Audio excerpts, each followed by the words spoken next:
Welcome to every one. ഇന്നത്തെ ക്ലാസ്സിൽ നമ്മൾ ചർച്ച ചെയ്യാൻ പോകുന്ന വിഷയം ആഗോളതാപനം. എന്താണ് ആഗോളതാപനം അല്ലെങ്കിൽ ഗ്ലോബൽ വാർമിംഗ് എന്താണെന്ന് നോക്കാം. മാനുഷിക പ്രവർത്തനങ്ങൾ കൊണ്ടും മറ്റ് പ്രകൃതിയാലുള്ള കാരണങ്ങൾ കൊണ്ടും ഹരിതഗൃഹവാതകങ്ങളായ carbon dioxide, methane, nitrous oxide തുടങ്ങിയവയുടെ അന്തരീക്ഷത്തിലുള്ള അളവ് വർദ്ധിക്കുന്നു. സൂര്യനിൽ നിന്നും ഭൂമിയിലേക്കെത്തുന്ന ചൂടിൻ്റെ പ്രതിഫലനത്തെ ഈ വാതകങ്ങൾ തടയുകയും ഭൂമിയിലെ താപനില വർദ്ധിക്കുകയും ചെയ്യുന്നു. ഈ പ്രതിഭാസത്തെയാണ് ആഗോളതാപനം അഥവാ ഗ്ലോബൽ വാർമിംഗ് എന്ന് പറയുന്നത്.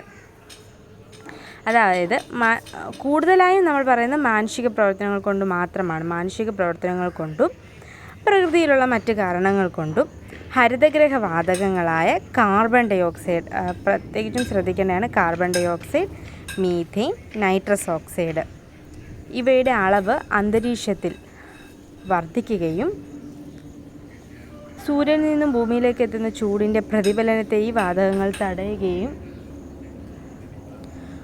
താപനില വർദ്ധിക്കുകയും ചെയ്യുന്നു.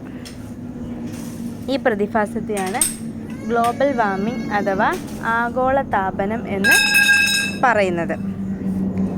ഇനി കുറച്ച് പിൻപിലോട്ട് പോവുകയാണെങ്കിൽ 20-ാം നൂറ്റാണ്ടിൽ തന്നെ ആഗോളതാപന വർധനവിൻ്റെ പ്രധാന കാരണം മനുഷ്യനിർമ്മിതമായ ഹരിതഗൃഹവാതകങ്ങളുടെ അളവിലുണ്ടായ വർധനയാണെന്ന് inter government panel on climate change അല്ലെങ്കിൽ IPCC ശ്രദ്ധിക്കണം.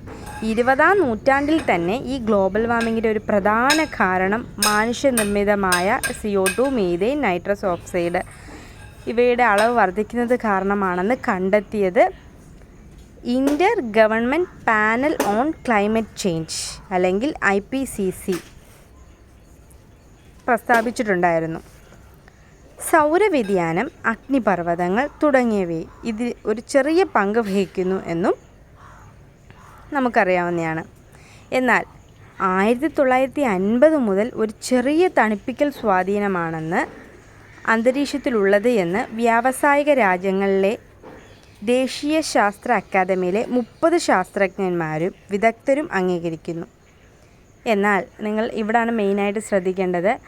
ആരൊക്കെ ഇവ അംഗീകരിക്കുന്നു എന്നതിലും കൂടുതൽ PSCയിൽ ഇവ നിയോജിക്കുന്നത് അല്ലെങ്കിൽ നിരാകരിക്കുന്നത് അല്ലെങ്കിൽ ഒപ്പോസ് ചെയ്യുന്നത് ആരാണെന്ന് ചോദിക്കാൻ സാധ്യതയുണ്ട്. അങ്ങനെ അതായത് 1950 മുതൽ ഒരു ചെറിയ തണുപ്പിക്കൽ സ്വാധീനമാണ് അന്തരീക്ഷത്തിലുള്ളതെന്ന് വ്യാവസായിക രാജ്യങ്ങളെ ദേശീയ ശാസ്ത്ര അക്കാദമിയിലെ 30 ശാസ്ത്രജ്ഞന്മാരും വിദഗ്ധരും അംഗീകരിക്കുന്നു. എന്നാൽ American association of petroleum geologist note the point American association of petroleum geologist എന്ന ശാസ്ത്രീയ സൊസൈറ്റി മാത്രമാണ് ഇത് നിരാകരിക്കുന്നത് അല്ലെങ്കിൽ ഒപ്പോസ് ചെയ്യുന്നത്. അടുത്തത് നമ്മൾ പറഞ്ഞു, മാനുഷിക പ്രവർത്തിക മൂലമാണ് ഹരിതഗൃഹവാതകങ്ങളായ CO2, മീഥേൻ, നൈട്രസ് ഓക്സൈഡ് അന്തരീക്ഷത്തിൽ വർദ്ധിക്കുന്നതെന്ന് പറഞ്ഞു. അത് എങ്ങനെയാണ് അത് അന്തരീക്ഷത്തിൽ വർദ്ധിക്കുന്നതെന്ന് നമുക്ക് നോക്കാം. കാർബൺ ഡൈ ഓക്സൈഡ് എങ്ങനെയാണ് അന്തരീക്ഷത്തിൽ വർദ്ധിക്കുന്നതെന്ന് നോക്കിയാൽ ഫോസിൽ ഇന്ധനങ്ങളുടെ ഉപയോഗം മൂലമാണ് കാർബൺ ഡൈ ഓക്സൈഡ് അന്തരീക്ഷത്തിൽ വർദ്ധിക്കുന്നത്. എന്നാൽ മീഥേൻ ആൻഡ് നൈട്രസ് ഓക്സൈഡ് ഇവ രണ്ടും എങ്ങനെയാണ് വർദ്ധിക്കുന്നതെന്ന് വെച്ച് കഴിഞ്ഞാൽ ആനിമൽ അഗ്രികൾച്ചർ.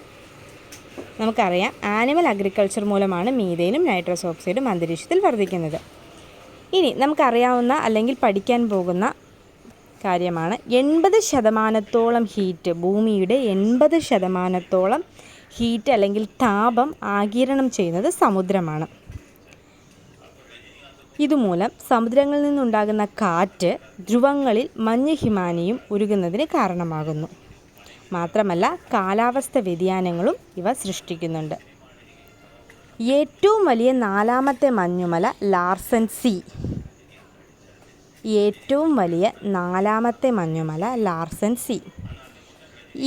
ഈ മഞ്ഞുമല ആഗോളതാപം മൂലമാണ് വേറിട്ട് നിൽക്കുന്നു എന്നാണ് ശാസ്ത്രലോകം പറയുന്നത്.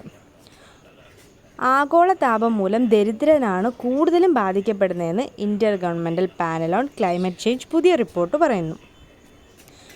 ഇതുപോലെ തന്നെ നമ്മൾ inter government panel of climate change ആഗോളതാപനം മനുഷ്യനിർമ്മിതമായ ഹരിതഗൃഹവാതകങ്ങളുടെ വർധനമാണെന്ന് നമ്മൾ പഠിച്ചിട്ടുണ്ടായിരുന്നു.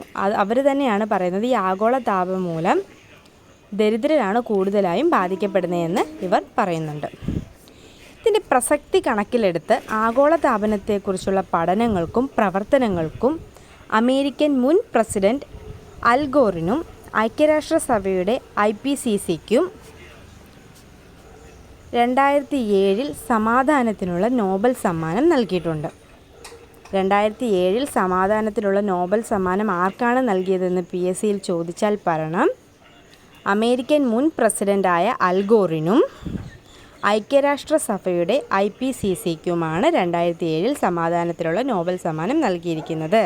എന്തിനു വേണ്ടി എന്ന് ചോദിച്ചാൽ ആഗോളതാപനത്തെക്കുറിച്ചുള്ള പഠനങ്ങൾക്കും പ്രവർത്തനങ്ങൾക്കുമാണ് ഈ നോബൽ സമ്മാനം നേടിയത്. ഇനി ഇതിനൊരു പ്രതിവിധി, ഈ ആഗോളതാപനം അതിനൊരു പ്രതിവിധി വേണമല്ലോ. എന്തൊക്കെ ചെയ്താലാണ് ഈ ആഗോളതാപനത്തെ കൺട്രോൾ ചെയ്യാൻ പറ്റുന്നത് എന്നുള്ളത്, അതിനുള്ള പ്രതിവിധി എന്താണെന്ന് നോക്കാം. ഈ കാറ്, 2 വീലർ കുറിച്ചുള്ള പൊതുഗതാഗതം ഉപയോഗിക്കാതിരിക്കുക. അങ്ങനെ ഉപയോഗിക്കാതിരിക്കുന്നത് മൂലം ഫോസിൽ ഇന്ധനങ്ങളുടെ ഉപയോഗം കുറയും.